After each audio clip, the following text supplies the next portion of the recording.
So ayan guys, nakita nyo na yung ating mga nakapasa at yung mga pag-e-examine ni tatay. So sa mga gusto makabil ng ating nakadalawang beses na nakapasa, nakanawayo na bulag, bibigyan ko kayo ng pulit. I-message nyo rito at pwede nyo pick upin dito sa Bacod Bayan. So ayan, ibabahagi natin sa ating mga masusugid na subscriber ni Kuya Tibbs. Basta ipakita nyo lang na kayo ay subscriber ni Kuya Tibbs at bibigyan ko kayo ng pulit na kanawayon. Papakita ko sa inyo. May mga 4 months old na napalabas tayo na anak ng kanawayon. So hanggang dito na mga katakam. Para sa mga bago pa lang sa akin channel, please subscribe. At i-click nyo na rin ang notification bell para lagi tayong updated sa aking mga susunod na video. Pasensya na kayo, medyo sinisipon si Kuya Tibbs kaya medyo malat. Happy farming everyone, thank you.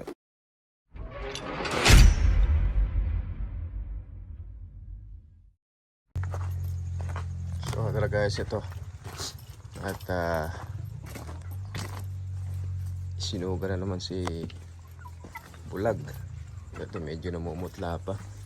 Gawa ng kapapasa lang sa exam. O, 2 exam ang pinasa nitong ating kanawayo na bulag.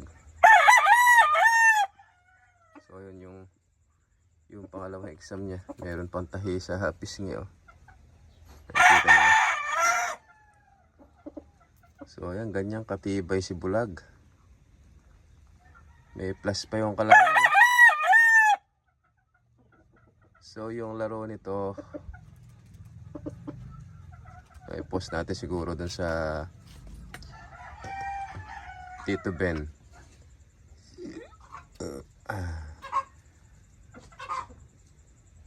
Sa Tito Ben's backyard breeding. Doon sa Blue Up. Ayan.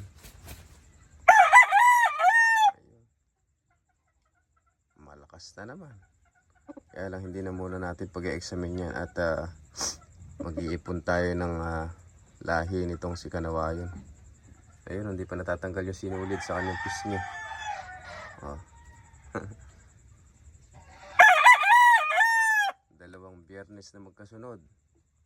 Pinag-exam natin itong si Bulag. At siya ay nakapasa sa exam. So ganyan kagaling ito sa exam. Magaling. Hindi basta-basta. Marami nga nagsasabi na parang hindi bulag kung maglaro itong si kanawayon. So medyo meron na siyang binata na anak. Kita ko sa inyo mamaya. Ayan. Ayan din na yun. May sinulid pa sa mukha. Oh, sa mga gustong maka-avail ng anak nito, at bibigyan ko kayo ng mga pulit na anak nito. Gagawin na nating broodcock to. Hindi na natin sasabak sa exam. Pararamihin natin. Yung mga ganyan kagagaling na manok, dapat yan pinaparami. So ito yung ating Gilmore Hats. Magaling din ito sa ayawan pero hindi pa na sasabak sa exam. O baka makonsunadahan yung mga kanokis.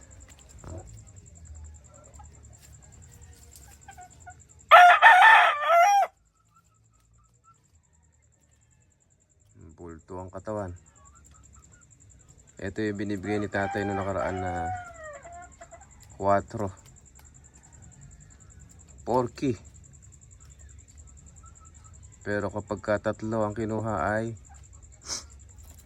10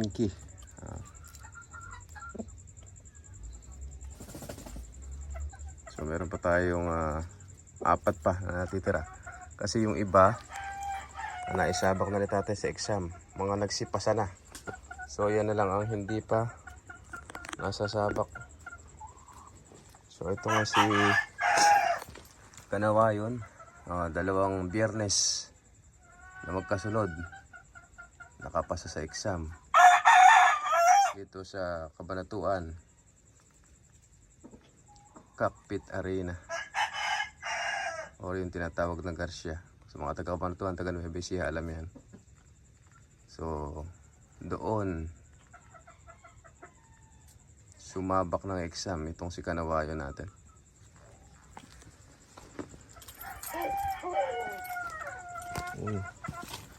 Ako, nangingitlog na yung kelso natin.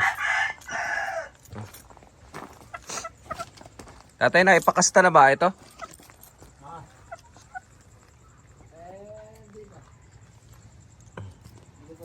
Oo, liit na yung itlog oh.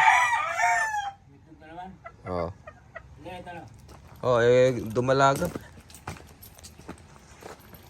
Ito, hindi pa mapipisa yan. Parang itlog lang na ibon eh. So ito na lang ang natitira nating kelso white. Cardinal kelso. So ito, halaga nating mabuti ito. Dahil napakaganda ng mga naging score ng mga kalahian nito. Kung naaalala nyo yung ating mga white feet na galing kay Sir Oliver. So nakapasa lahat sa exam. So ito, yan gagawin nating inahin. Para ramihin natin yan. Kukross natin doon sa Kanawayon para mas lalong gumaling. So meron pa tayo na mimisa rito.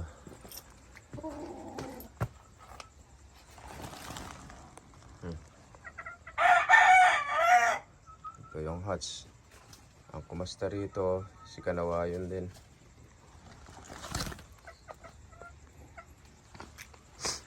Tapos meron pa tayo namimisa rito.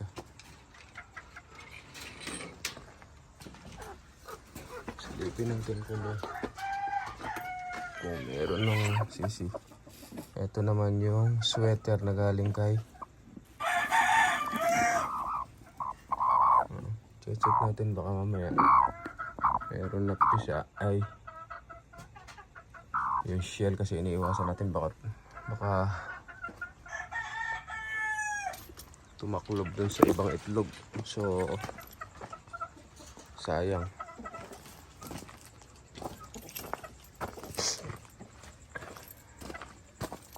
Ito naman yung ating SBR, saka yung hatch na galing kay Escolin. Ang gaganda ng mga inahin na ginagamit ni tatay dito ngayon, no?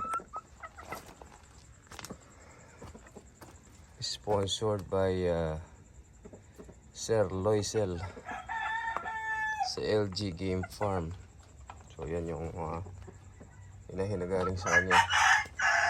At ito naman ay ibinahagi sa atin ni Sir Oliver Simbulan. So nakakatawa mga guys, mga katakam, mga kanokis. Nakakatawa dahil yung kanyang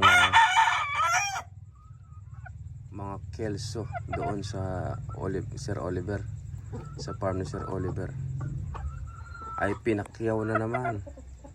So yung mga kasabayan nitong inahin na to na 6 months ay pinakyaw na naman nung buyer niya na kumuha ng siyam na manok, kung natatandaan nyo. Sa siyam na kinuha niya ay 8 ang nakapasa, 1 ang tumabla. So ganun kagagaling yung mga Cardinal Kelso ni Sir Oliver. So ayan, binahigian tayo ng inahin. Tapos yung dalawa nga ay nakapasa na sa exam. Ipasilip natin. So ito yung talisain na galing din kay Sir Oliver. Ayan. Pwede ng pag-examine to. Pwede ipares to sa Gilmore. So ito yung 3-10.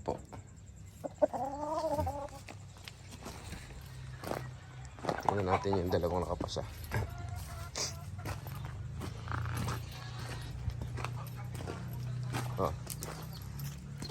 So ito katakam, Ito naman yung, kung natatandaan nyo yung pinili natin kung ilan yung lalaki sa 10 sisiw, kung natatandaan nyo. Ito na sila ngayon. So nung mga sisiw sila, 'di ba, tiningnan natin kung ilan yung lalaki. Ang sabi ko parang 2 lalaki. So nung lumaki, 4 pala ang lalaki sa kanila.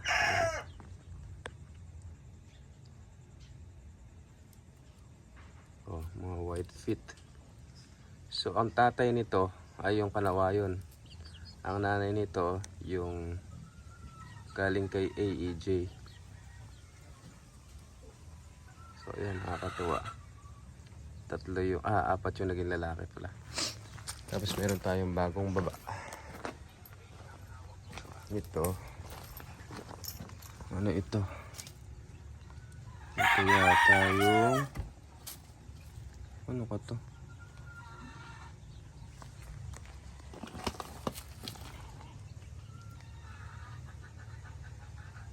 Anak ng maklin pala ito.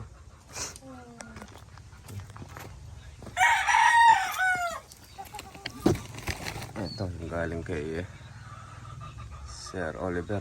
Sweater.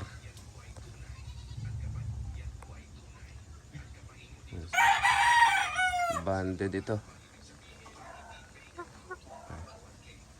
Magandang manok. Sweater.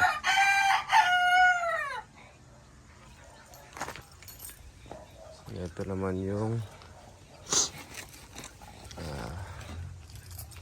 Gilmore. Bata pa.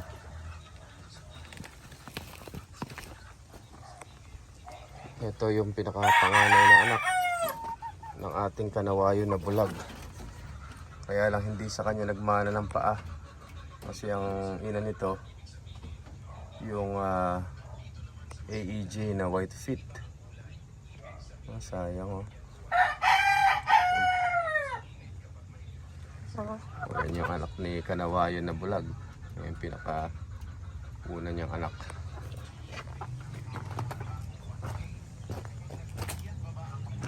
Tapos ito yung nakapisa na rin. So ito mga katakam, mga kanokis,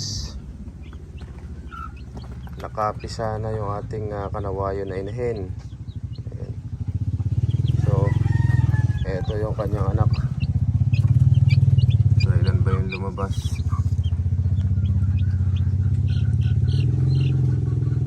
2, 4, 6, 8, 9. Ayan.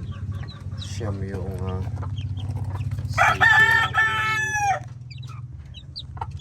ayun, gaganda. Ayan, yung mga puti na yan. Siyak na kanawayon yan, no? Oh. Ang ganda.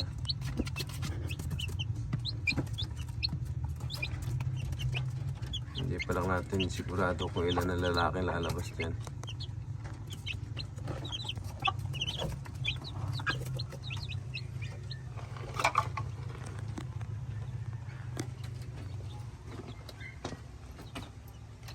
So ito yung susunod na pag-i-examine ni tatay. Itong sweater na to, saka itong gold. Ayan. Ito yung mga galing kay Sir Oliver. So yung mga kasamahan nilang kasabayan nilang dumating, nakapasa na. So ayan.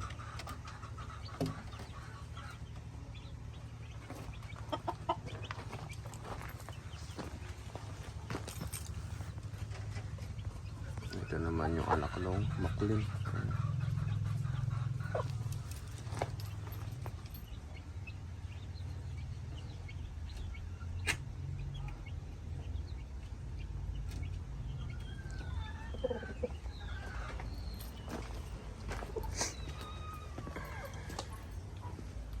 Ito, meron tayong kelso rin eh.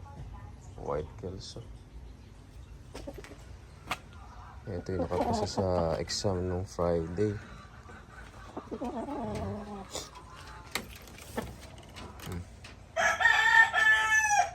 Parang nakipag-spar lang, oh.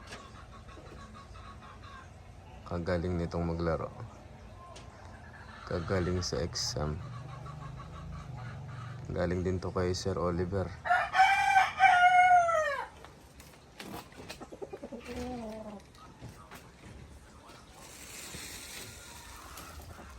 Ito naman yung McLean. Nakaisa na rin yan. So ito yung mga hito natin ngayon. No? Pwede nang harvestin ito.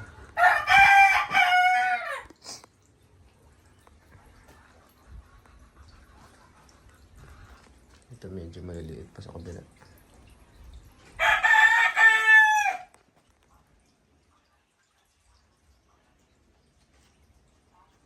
Ayan sila.